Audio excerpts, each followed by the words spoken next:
Good evening, viewers. Thanks for watching tonight's primetime Balawi newscast on Spectrum Television. Our top stories: the dynamics of Parthe Siki's case a week after his incarceration still beats the minds of many.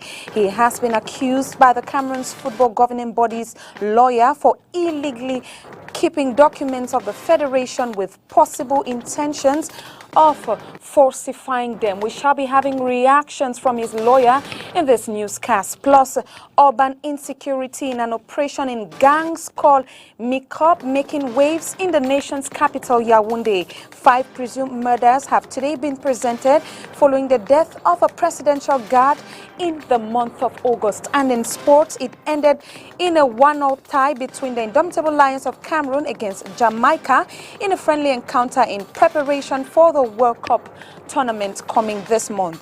This and many more will be yours on tonight's newscast.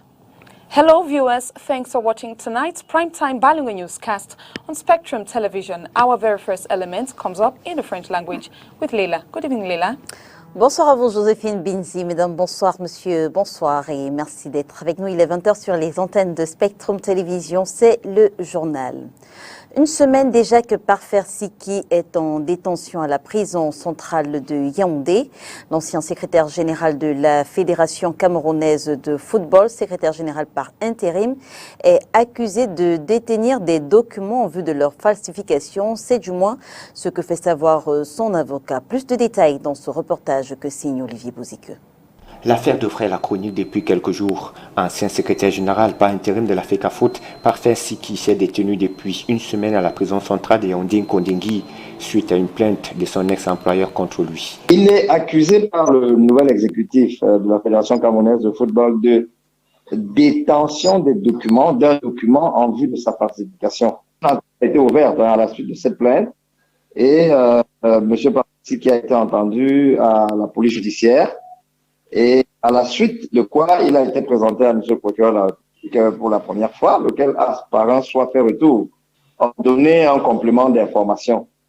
Cette information a été apportée à l'attention de M. le procureur par le retour et la nouvelle présentation de M. Siki à ce procureur de la République, qui, au vu des éléments maintenant qu'il avait, a estimé qu'il pouvait renvoyer Siki devant un juge d'instruction.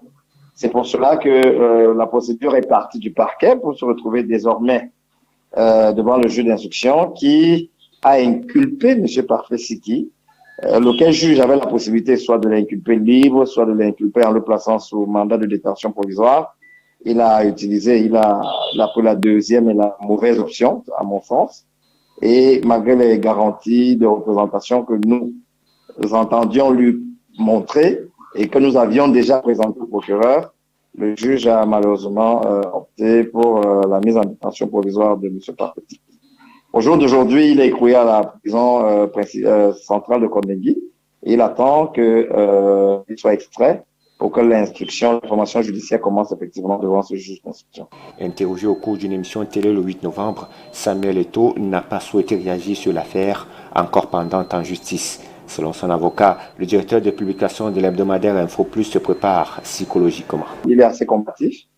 Il a le soutien de beaucoup de ses confrères, que je salue ici au passage. J'ai appris à comprendre qu'il s'agit d'une corporation assez proactive, qui sont tous autour de lui, il entouré par sa famille, voilà. Il prépare l'essentiel du mental dont il aura besoin pour faire face à la suite de la procédure. Plusieurs journalistes ont déjà publiquement apporté leur soutien à Parthe Siki. Dans un communiqué publié ce 9 novembre, la Fédération des éditeurs de presse du Cameroun condamne une instrumentalisation de la justice et demande la libération immédiate de son secrétaire général. Phénomène de microbe à Yaoundé, 5 présumés meurtriers viennent d'être arrêtés par la première région de gendarmerie. Une arrestation qui fait suite au meurtre en août dernier d'un sergent de la garde présidentielle. Ils ont été présentés ce mercredi à la presse dans la capitale politique du Cameroun. On reste avec vous, Olivier Bouzique. Fin de parcours pour ces microbes qui sèment la terreur à Yaoundé depuis quelques mois. Ils sont accusés d'avoir mortellement agressé un sergent de la garde présidentielle le 4 août dernier aux environs de 2 h du matin. L'intéressé était de retour chez lui. Il a malheureusement été pris en partie par un guet-apens, par des malfrats, qui étaient au nombre de 7.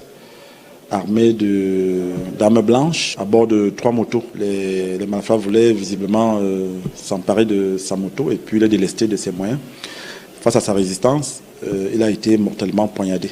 C'est l'enquête conjointe menée par la compagnie de Yaoundé 3, la garde présidentielle et la première région de gendarmerie qui a facilité l'interpellation de ces présumés meurtriers. On a pu localiser le téléphone du Décujus entre les mains de l'un des malfrats au quartier Kouaban. Après cette interpellation, nous avons successivement interpellé les autres membres, n'est-ce pas, de ce gang de malfaiteurs dans la ville de Yaoundé, à Bafia, Douala et Mbalmayo. Donc, nous avons procédé par la suite aux différentes perquisitions qui ont abouti à la saisie de nombreux matériels, téléviseurs, bouteilles de gaz, puis les différentes armes blanches que les intéressés, plus des motos. Parti brusquement à la fleur de l'âge, l'infortuné était le principal soutien de sa famille. Nous, les membres de la famille, savaient que on a déjà quelqu'un qui est positionné et qui peut aider d'autres personnes à ne pas être les brigands comme ceci. C'est lui que sa vie est ôtée aujourd'hui par rapport aux malfrats qui voulaient juste une vieille moto qui n'ont même pas pu prendre. Il a laissé ses petits enfants qui vont grandir sans ne pas connaître les papas. C'est un militaire. J'aurais pu entendre qu'il est mort en guerre. 2 des 7 présumés malfrats sont toujours en cavale. Certainement pas pour longtemps, le secrétaire d'État à la Défense chargé de la gendarmerie nationale a donné instruction ferme d'éradiquer définitivement le phénomène de microbes dans la capitale. And we talk education here in the city of Douala, where the 11th edition of the Cameroon's University Students Forum is ongoing in Douala today, where discussions were centered around the theme Perception of the State's University Students on the Importance of University Enterprise Partnership and Higher Employment for University Graduates. Details with Oni Ladonet. The importance of a university enterprise partnership and the employability of graduates has been on the consultation table in the 11th edition of the Cameroon University Students Forum. It's an angle which the higher education system is taking to the angle of professionalization. I think the presence of Ishikam, for which we are deeply grateful, indicates their availability, their willingness to accompany the higher education system, professionalize the system. Today, as he said himself, and that is the vision that is being practiced within the higher education system, training is structured and tailored to the demands of the job market. That's what he said. That's what the system is practicing today. If you were to come to the higher education system, you realize that most of our professional training programs are done in collaboration with the specialized orders that exist in Cameroon today. Engineering orders, whether be it topographic national orders, civil engineering, civil society organizations are all taking part within the higher education system to structure the program so as to fit their demands of the job market. That makes our students more competitive and able to get jobs for themselves at the end of their training instead of becoming job seekers after training. The professionalization of higher education in the government sector is with end goal to reduce on- and underemployment. The process is slowly being implemented in all state universities. Most of us are not aware of that. A lot of our graduates are involved in the informal sector. Today, the state is still looking for ways to determine how many of our graduates are involved in the informal sector. If you verify, if you've been to Silicon Mountain, if you've been to Bonamusa, you discover that a lot of university graduates, some people think that most of them do odd jobs. That's not the situation. The informal market is booming in Cameroon, and we're praying that down the road we do find a way through state institutions to have the data of the number of graduates that are involved in that sector. I think unemployment, yes, it exists, but I think a lot is being done to reduce that tendency and change the perspective of higher education graduates. This 11th edition started on November 8 and will run right up to November 10 with students from all 10 state universities and private institutions present.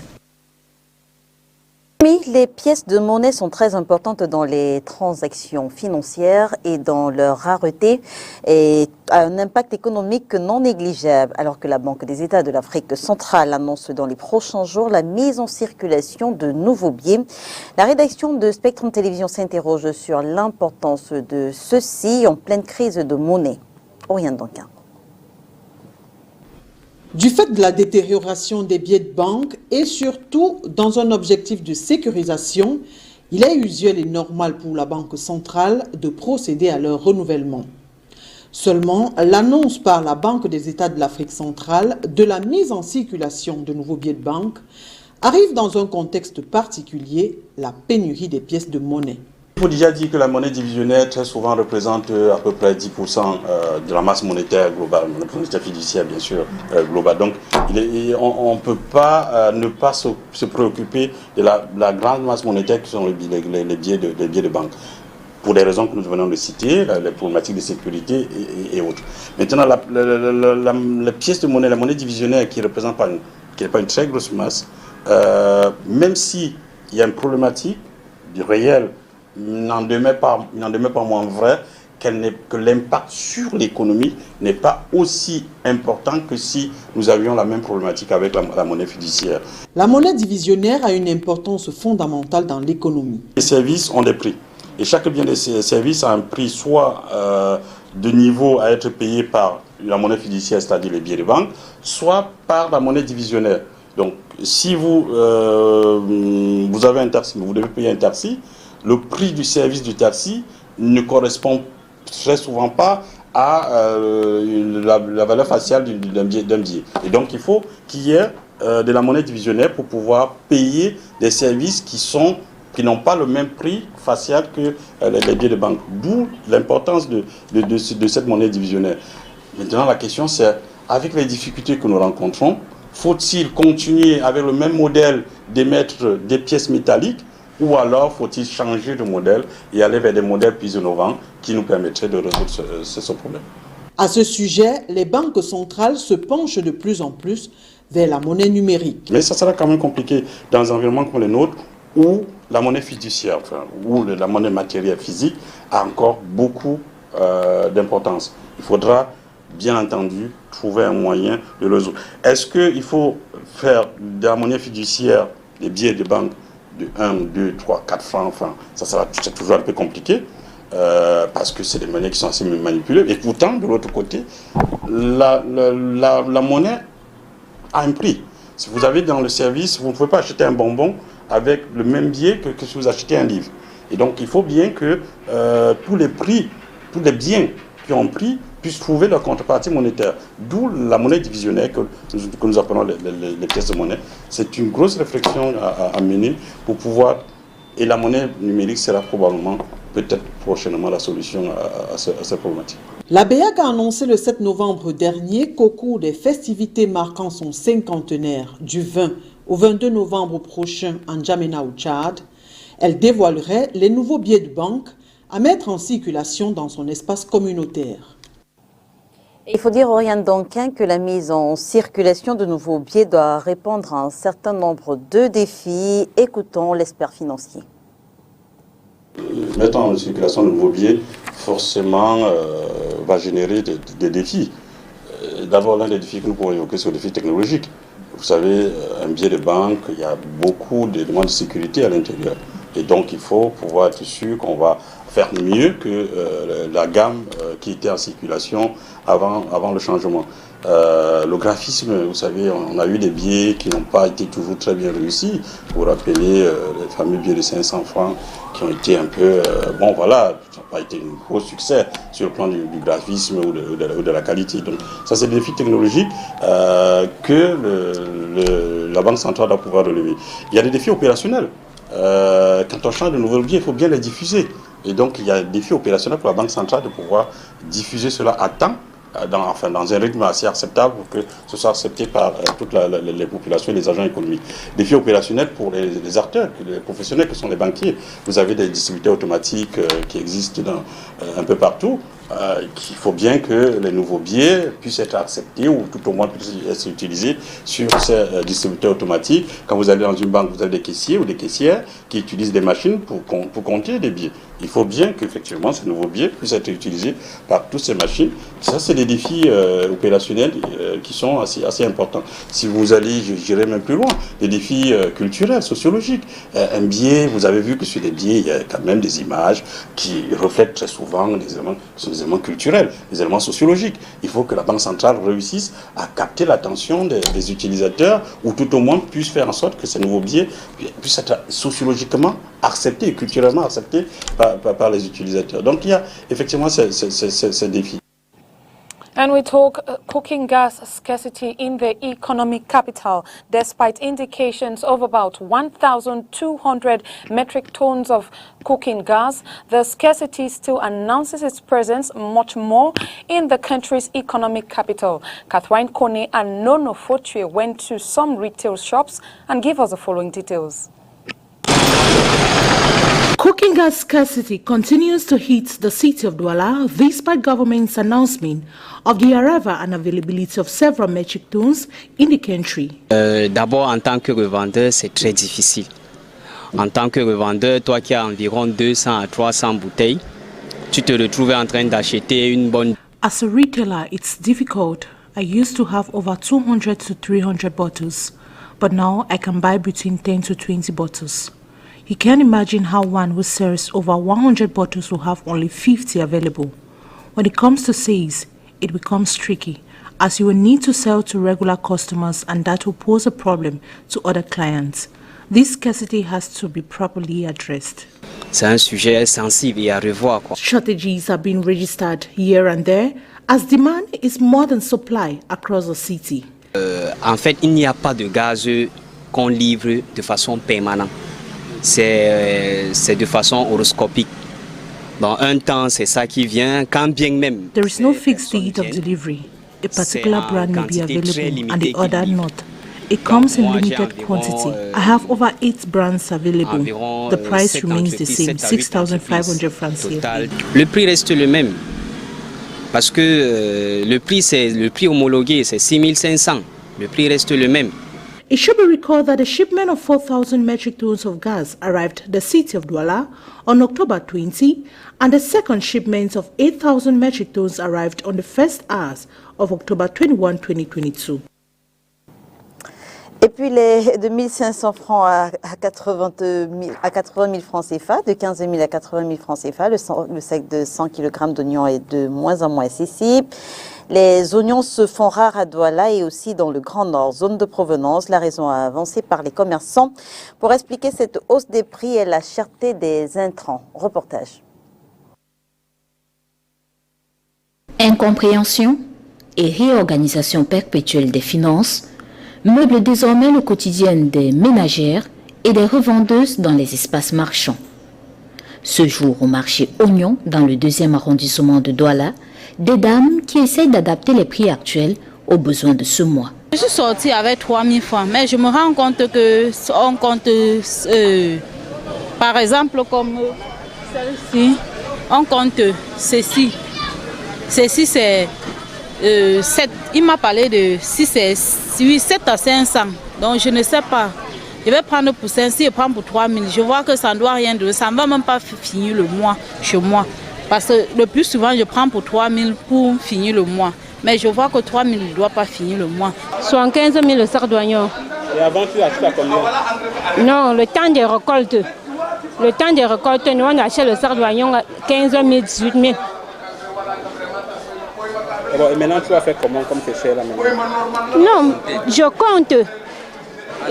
Je compte, je prends la quantité que je peux prendre pour aller un peu maintenir mes clients pour que mes clients ne partent pas en disant que j'ai relâché les oignons. Venant des régions septentrionales du Cameroun et particulièrement de la ville de Garoua, même là-bas, les oignons sont rares et les tracasseries du transport ne facilitent pas les choses. On avait ça beaucoup. Maintenant, ça vient de finir. Comme ça vient de finir, ils ont monté ça là-bas le prix. Pour avoir même d'abord là-bas au nord même, c'est très cher. Tu ne peux pas avoir comme avant.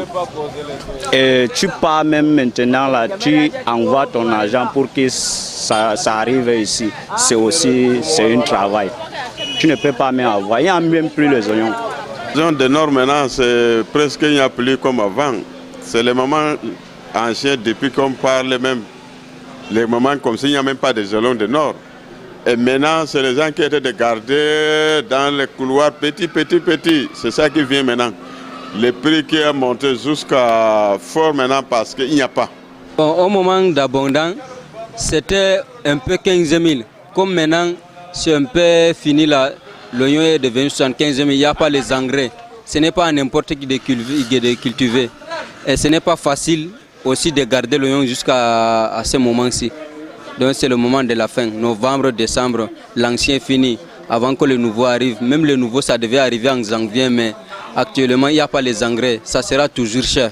Cette flambée des prix concerne aussi les oignons importés du Maroc, du Nigeria et d'autres pays étrangers. On importe les oignons chinois, les oignons Maroc. Même les oignons du Nigeria peuvent entrer toujours. Ça coûte cher aussi? Oui, ça coûte cher. Non, pour importer là, moi j'ai demandé hier, que moi-même j'ai payé hier. Et il m'a laissé à 15 000. Et il y a l'autre à 20 000.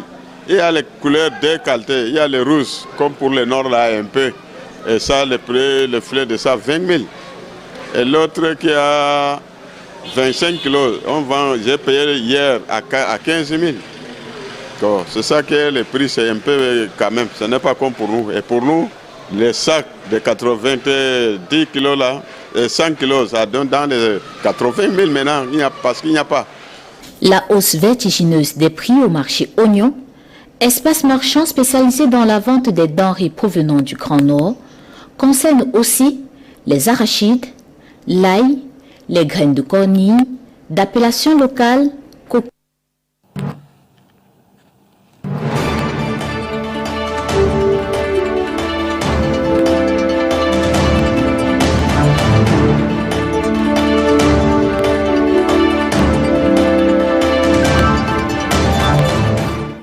And on to this brief talk in Cameroon versus Jamaica. Cameroon versus Jamaica ended on a 1-1 tie less than a fortnight to the official World Cup date. The Indomitable Lions have leveled up in the second half with a goal coming in from a local player as they settle with their Jamaican opponents, as many are in a limbo on how tactically ready they are for their opponents at the World Cup. Worthy of note is the fact that local players made up 70% of the head coach tactical selection for this encounter. Plus, we still talk sports. Few weeks to the World Cup and Fecafoot's legal battle with ex-kit manufacturer Le Coq Sportif is still making headlines, with the French manufacturer choosing to wait after the World Cup to pursue her claims. Barrister Lionel Ado tells us there will be no implications to Cameroon going to the World Cup with her recent JCs. Oni Ladonet completes that story. Abiding to the new contract with Wanospor at the detriment of Le Coq Sportif will not pose any problems to Cameroon going into the World Cup. Prior and after the World Cup, the sanctions can never affect Fecafoot. You should note that Fecafoot is the football governing body in Cameroon. Yes, Fecafoot remains a body under FIFA, but Fecafoot decides which company should dress its teams or the Indomitable Lions. Fecafoot remains the boss so far as any company who has to dress the lion is concerned. So there will be no implications. The only thing Fecafoot has to do is to go on appeal, so that at the end, her reasons for going on appeal, because the main issue is that Le Coq Sportif had not respected the financial terms that they had in their contract. So there will be no implications up to this level, except they go on a dialogue table and then yet they fail to come on a consensus. With regards to the ruling of the Paris court, this decision can be binding if this entity was a competent jurisdiction retained at the signing of the contract. And so far as contractual terms are concerned, you should note that it is always advisable to include an article that comes to guarantee the competent jurisdiction that will stand to regularize any problem that arises between the two parties. In the case at hand, the contract between Fecafoot and Le Coq Sportif was clear that should there be any problem, the jurisdictions of the two parties could rightfully stand to regularize this issue. So to speak, Le Coq Sportif was right in dragging Fecafoot in a French court because it is a French company. But now the question that arises is, was the court that Coq Sportif used to drag Fecafoot, was it competent to hear this matter? It was incompetent because first, this is a summary court. Now, this case had to be put forth between a trial judge, a trial court per se. Both parties will have to come to a consensus after this World Showpiece. And that is where we draw the curtains for tonight's edition of the news. Thanks for watching. Good night and see you tomorrow. Good night to you, Leila. Bonsoir Joséphine Binzi, mesdames et messieurs, merci de nous avoir suivis. On se retrouve dès demain 20h sur les antennes de Spectrum Télévision, si bien sûr Dieu le veut. Bonsoir.